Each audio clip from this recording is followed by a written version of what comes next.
In this video, I'm going to talk about the difference between residential real estate and commercial real estate.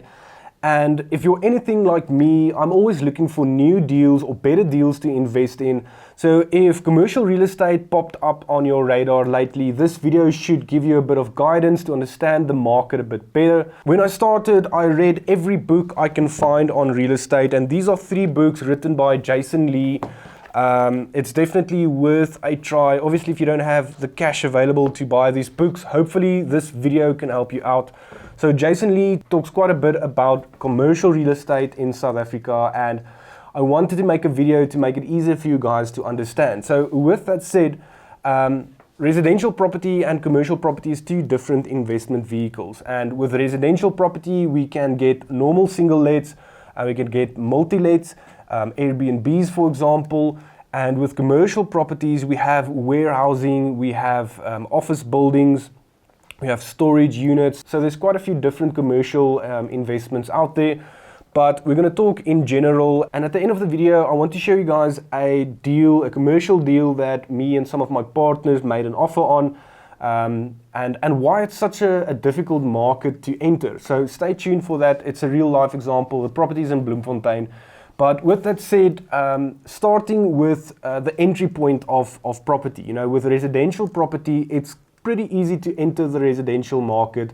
And that's where most beginner investors start, is with residential property. You can get a loan from the bank quite easily. If you have a good income, you have good affordability and a credit score, most of the time you can get 100% financing, or maybe 90% or 80% depending on the amount of properties you own.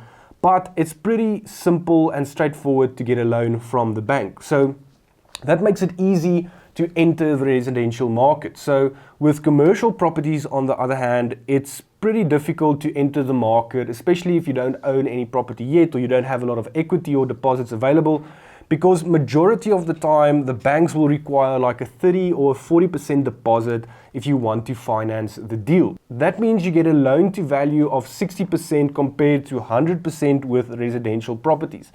And like you might know, commercial properties is expensive, so you have to put down a pretty large deposit, which is impossible for most single investors. With residential properties, the bank really don't care about your tenant and whether you have positive cash flow or not. They don't really mind or take into account the rental income that you receive. With commercial property, on the other hand, your tenant is like the anchor point of your investment. And this is going to determine the risk for your lender, whether it makes sense to give you a loan for that specific property. So the next thing I wanted to touch on is your tenants and your income. So if we think about, you know, residential property, you have a 6 to 12 month lease, or some people have a month-to-month lease. So it's pretty straightforward to place a tenant. It's pretty straightforward to vet a tenant. You get bank statements, you do a credit check, you get a reference from its previous landlord, and you place that tenant.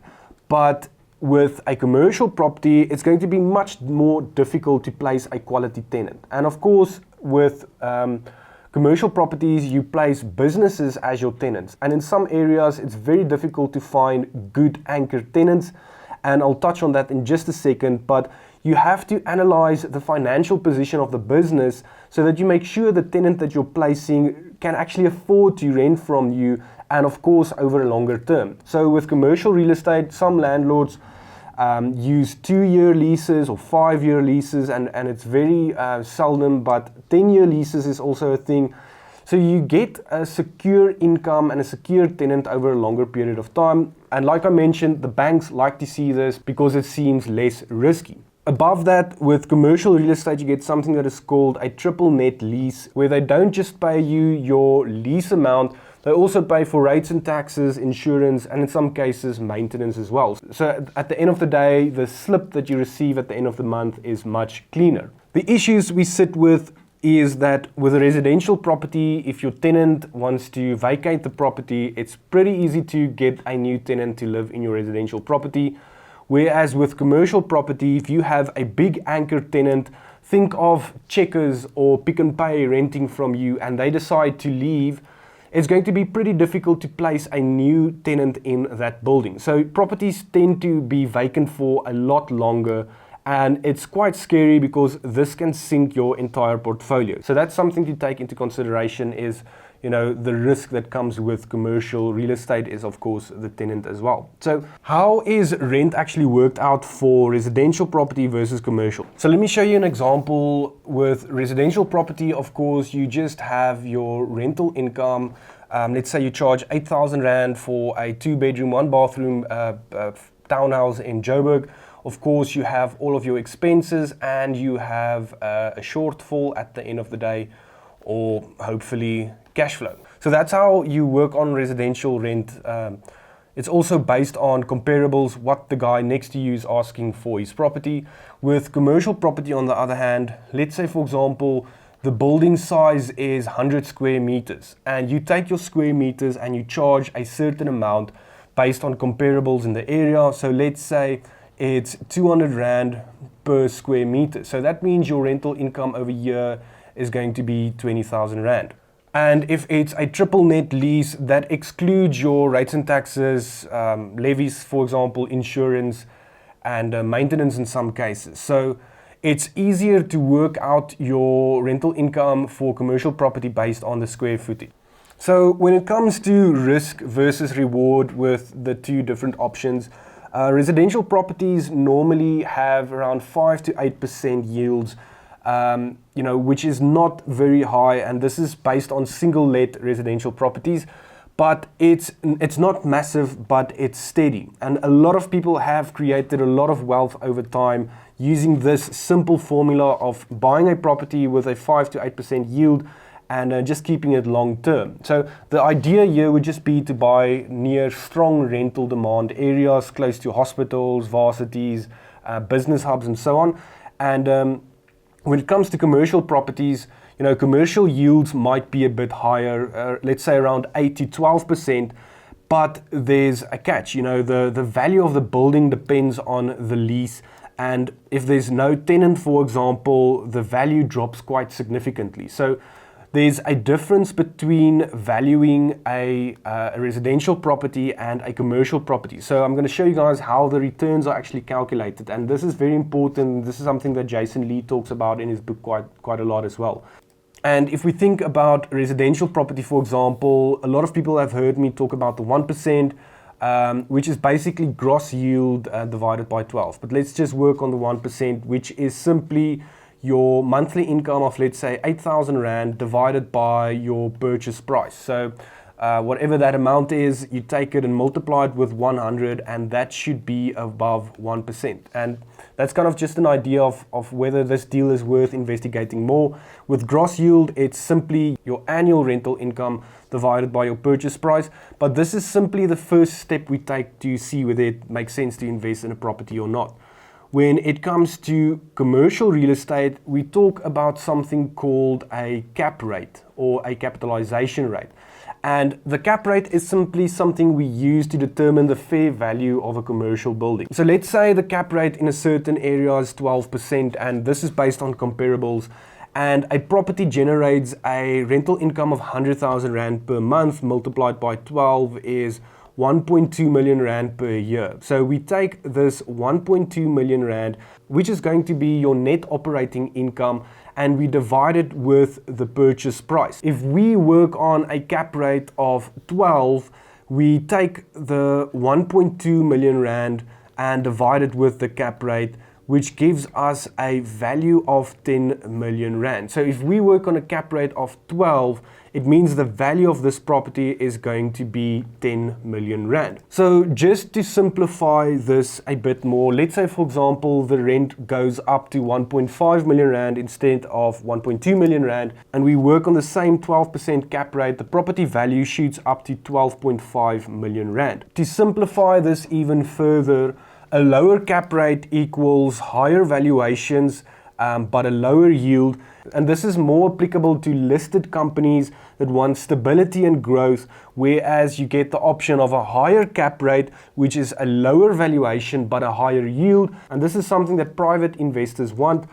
basically chasing cash flow at the end of the day. So the last thing I wanted to touch on before I show you the deal example we made an offer on is exit strategies. If we think about residential properties, it's pretty easy to exit a residential deal. You can either change the income type from single-let to multi-let to Airbnb, or you can simply decide to refinance or to sell the property.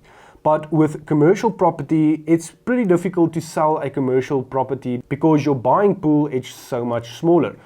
Not every guy has the funds to buy a commercial building, and that's definitely something that you need to take into consideration when buying a building.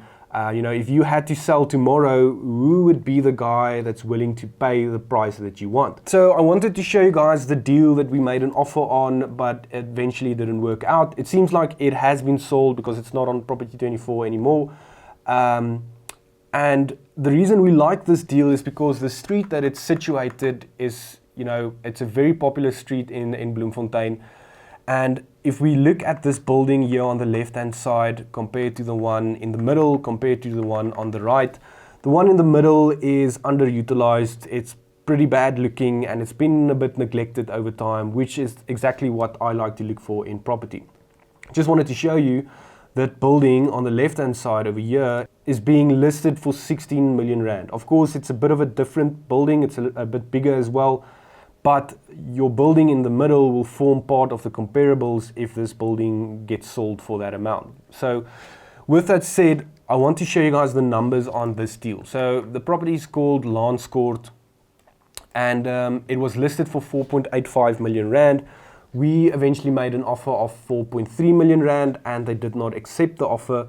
Obviously they felt like they can get more. So I would have turned this property into a big multi-let with the help of some partners, and the rental income for this property would have been 142,000 rand. So the downside here was the bond that we would receive. So we worked on a 12% interest rate on a 10-year loan term, and this is kind of a good scenario actually. So obviously that's quite a lot of money for a bond repayment.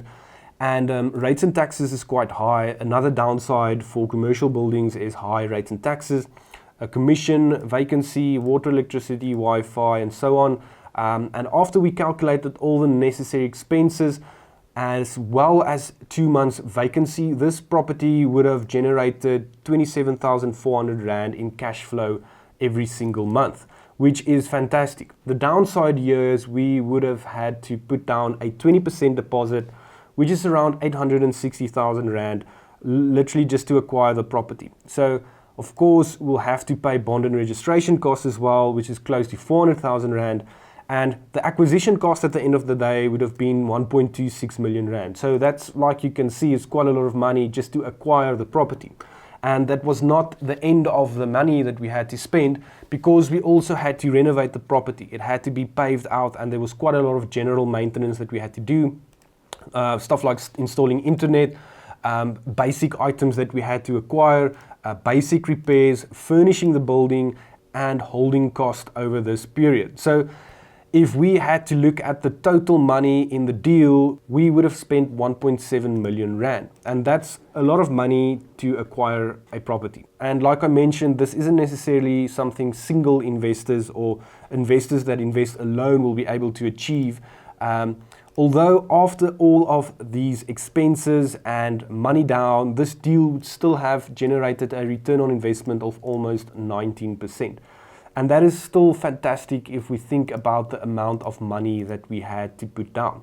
So the reason I'm showing you this is because we wanted to get a 18% return on investment. And I don't focus just on cap rate, I focus on cash return like I do with residential property. And what we decided is it's much easier to buy smaller units, and a lot of them, that generates better return on investments, and it costs a lot less to acquire. So with that said, I hope this video helped you in some way. There's obviously quite a few things that I left out, and this should give you a better idea of investing in commercial real estate.